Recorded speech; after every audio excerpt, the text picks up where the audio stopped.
श्री स्वामी समर्थ. नमस्कार भक्तांनो, आजचा हा व्हिडिओ तुमच्यापर्यंत पोहोचला आहे तो कदाचित केवळ योगायोग नाही म्हणून नसेल. आजचा पवित्र गुरुवार आहे आणि आज आपण श्री स्वामी समर्थांचा अशा एका प्रेरणादायी कथेचा प्रवास सुरू करणार आहोत जी श्रद्धा, संयम आणि धैर्याचा संदेश देते. म्हणून ही कथा शेवटपर्यंत नक्की ऐका. कदाचित या कथेतील एखादा प्रसंग, एखादा विचार किंवा एखादा संदेश तुमच्या मनाला नवीन आभार देईल. जर तुम्ही श्री स्वामी समर्थांवर श्रद्धा ठेवत असाल तर कमेंट मध्ये प्रेमाने एकदा लिहा, श्री स्वामी समर्थ. आता सर्वांनी मन शांत करा, स्वामींचे स्मरण करा आणि भक्तिभावाने या कथेची सुरुवात करूया. अनंत कोटी ब्रह्मांड नायक राजाधिराज योगीराज श्री स्वामी समर्थ महाराज. आजचा गुरुवार अत्यंत पवित्र आहे. या दिवशी अनेक भक्त श्री स्वामी समर्थांचे नामस्मरण, प्रार्थना आणि सत्कर्म करून मनशांती व धैर्य मिळवतात. आज मी तुम्हाला एका अशाच भक्ताची कथा सांगणार आहे जी श्रद्धा, संयम आणि मेहनतीची ताकद सांगते. एका छोट्याशा गावात रामचंद्र नावाचा तरुण राहत होता. घरची परिस्थिती साधी होती. वडील आजारी, आई वृद्ध आणि 2 लहान बहिणींची जबाबदारी त्याच्यावरती होती. तो पहाटेपासून संध्याकाळपर्यंत कष्ट करायचा, पण घरात नेहमीच पैशाची तंगी असायची. गावातील काही लोक त्याला म्हणायचे, रामचंद्र, इतकी पूजा करून काय उपयोग, नशिबात असेल तेच मिळणार. पण रामचंद्र शांतपणे उत्तर द्यायचा, माझी पूजा चमत्कार मागण्यासाठी नाही, ती मला योग्य मार्गावर चालण्याचे बळ देते. दर गुरुवारी तो मंदिरात जाऊन शांतपणे बसायचा. काही मागायचा नाही, फक्त मनात एकच प्रार्थना करायचा, स्वामी मला योग्य विचार, योग्य कृती आणि योग्य संकटांना सामोरे जाण्याचे धैर्य द्या. एक दिवस त्याला शहरात कामाची संधी मिळाली, पण त्यासाठी पैसे नव्हते. त्याने गावात अनेकांकडे मदत मागितली, परंतु कोणीही पुढे आले नाही. तो निराश झाला, पण हार मानली नाही. त्या संध्याकाळी स्वामींच्या मंदिरात गेला. तिथे बसून बराच वेळ नामस्मरण करत राहिला. मंदिरातून बाहेर पडत असताना गावातील एक ज्येष्ठ गृहस्थ त्याला भेटले. ते म्हणाले, बाळा, तुझ्या डोळ्यात चिंता दिसते, काय झाले? रामचंद्रने सर्व काही सांगितले. त्या गृहस्थांनी त्याला काही आर्थिक मदत केली आणि म्हणाले, ही मदत समजू नको, जेव्हा सक्षम होशील तेव्हा दुसऱ्या गरजूला मदत कर. रामचंद्राच्या डोळ्यात पाणी आले. त्याने मनोमन स्वामींचे आभार मानले. शहरात गेल्यानंतर सुरुवातीचे दिवस खूप कठीण होते. लहानशी खोली, कमी पगार आणि दिवसभर मेहनत. पण त्याने एक सवय कायम ठेवली. रोज सकाळी आणि रात्री श्री स्वामी समर्थ या नामाचा जप. काही महिन्यांनी त्याच्या प्रामाणिकपणा कामामुळे मालकाने त्याच्यावर विश्वास ठेवला. त्याला अधिक जबाबदारी मिळाली आणि पगारही वाढला. रामचंद्र म्हणाला, स्वामींनी मला एक रात्री श्रीमंत केले नाही, पण त्यांनी मला कधीच हार मानून दिली नाही. हाच माझ्यासाठी सर्वात मोठा आशीर्वाद आहे. प्रिय भक्तांनो, या कथेचा संदेश स्पष्ट आहे.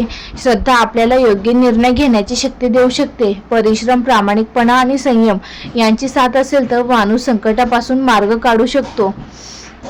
रामचंद्र शहरात काम करू लागला. सुरुवातीला सर्व काही हळूहळू सुधारलं असल्यासारखे वाटत होते. तो दर महिन्याला थोडे पैसे गावाकडे आई वडिलांसाठी पाठवायचा. घरातही आशेचा किरण दिसू लागला, पण जीवनाची परीक्षा अजून बाकी होती. एक दिवस ज्या कंपनीने तो काम करत होता ती अचानक आर्थिक अडचणीत आली. अनेक कर्मचाऱ्यांप्रमाणे रामचंद्रही नोकरी गेली. त्याच्या हातात थोडे पैसे उरले होते. घरचे फोनवर विचारत होते, सगळं ठीक आहे ना? पण त्याने आईला काळजी वाटू नये म्हणून सत्य सांगितले नाही. त्या रात्री तो एका छोट्याशा खोलीत शांत बसला होता. त्यात मुसळधार पाऊस पडत होता. मनात हजारो प्रश्न होते. आता पुढे काय? क्षणभर त्याने मन खचले, पण लगेच त्याच्या नजरेसमोर स्वामींचा फोटो आला.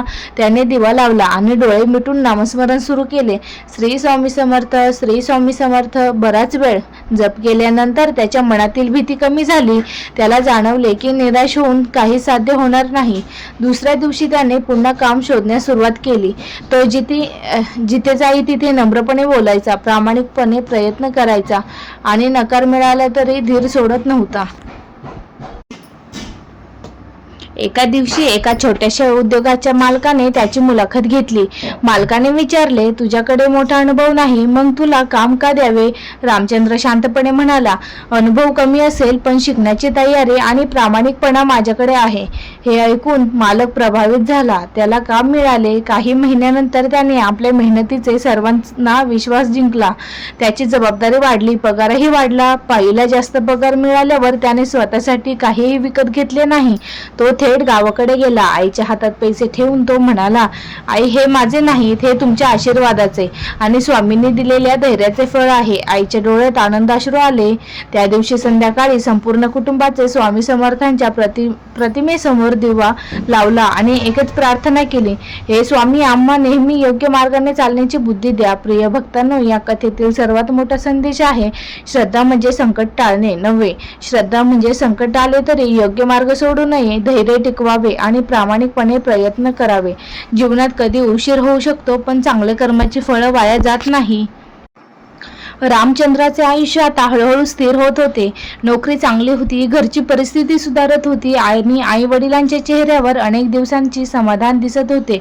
पण एके दिवशी अचानक गावातून फोन आला, वडिलांची तब्येत बिघडली आहे. रामचंद्र तातडीने गावाकडे निघाला. डॉक्टरांनी उपचार सुरू केले. काही दिवस तो वडिलांच्या सेवेत राहिला. त्या काळात त्याला एक गोष्ट प्रकर्षाने जाणवली, कुटुंबासोबत घालवलेला वेळ हा कोणत्याही संपत्तीपेक्षा मौल्यवान असतो. दर गुरुवारी तो संपूर्ण कुटुंबासह स्वामी समर्थांच्या प्रतिमेसमोर दिवा लावायचा. सर्वजण काही क्षण शांत बसून प्रार्थना करायचे. हळूहळू वडिलांची प्रकृती सुधारू लागली. डॉक्टरांच्या उपचारांबरोबर कुटुंबांचा आधार, संयम आणि सकारात्मक वातावरण यामुळे घरात पुन्हा आनंद परतला. काही महिन्यांनी रामचंद्रने गावातील गरजू विद्यार्थ्यांना पुस्तके देण्याचा छोटासा उपक्रम केला. त्याला आठवत होते की एकेकाळी कोणीतरी त्याला कठीण काळात मदत केली होती. तो नेहमी म्हणायचा, मला मिळालेली मदत पुढे दुसऱ्यांपर्यंत पोहोचली तरी तिने खरे मूल्य आहे. गावातील लोक त्याच्याकडे आदराने पाहू लागले, पण रामचंद्राच्या स्वभावात कधीही अहंकार आला नाही. एक गुरुवार असा आला की मंदिरात एका वृद्धाने त्याला विचारले, बाळा, तू एवढ्या यशाचे रहस्य काय? रामचंद्र हसला आणि म्हणाला, रहस्य काही नाही, रोज प्रामाणिकपणे काम केले, संकटात धीर सोडले नाही आणि स्वामींच्या शिकवणीप्रमाणे चांगले वागण्याचा प्रयत्न केला. प्रिय भक्तांनो, या कथेचा संदेश कोणत्याही चमत्काराचे आश्वासन देणार नाही. तिचा खरा अर्थ असा आहे की श्रद्धा, प्रामाणिकपणा, सेवा, संयम आणि सातत्यपूर्ण प्रयत्न यामुळे मनाला बळ मिळते आणि जीवनात सकारात्मक बदल घडू शकतात. चला, या पवित्र गुरुवारी आपण सर्वजण एक छोटासा संकल्प करूया. रोज काही मिनिटे शांतपणे नामस्मरण करू, आई वडिलांचा आदर करू, कोणालाही जाणून बुजून दुखावणार नाही, गरजूंना शक्य ती मदत करू आणि कोणतीही अडचण आली तरी धैर्याने तिचा सामना करू. शेवटी सर्वांनी भक्तभावाने एकत्र म्हणूया, अनंत कोटी ब्रह्मांड नायक राजाधिराज योगीराज श्री स्वामी समर्थ महाराज की जय. स्वामी समर्थांची कृपा तुमच्यावर आणि तुमच्या संपूर्ण परिवारावर सदैव राहो. प्रिय भक्तांनो, आज ही कथा ऐकून तुमच्या मनाला जर थोडासाही आधार, धैर्य किंवा प्रेरणा मिळाली असेल तर श्री स्वामी समर्थांच्या चरणी मनापासून कृतज्ञता व्यक्त करा. लक्षात ठेवा, जीवनात सुख, दुःख, यश, अपयश, चढ उतार येतच राहतात, पण श्रद्धा, संयम, प्रामाणिकपणा आणि सततचे प्रयत्न हे आपल्या हातात असतात. स्वामी समर्थांची शिकवण ही आपल्याला हे सांगते की कोणत्याही परिस्थितीत धैर्य सोडू नका आणि चांगल्या मार्गावर चालत राहा. चला, सर्वजण डोळे मिटून मनापासून श्री स्वामी समर्थांचे नामस्मरण करूया.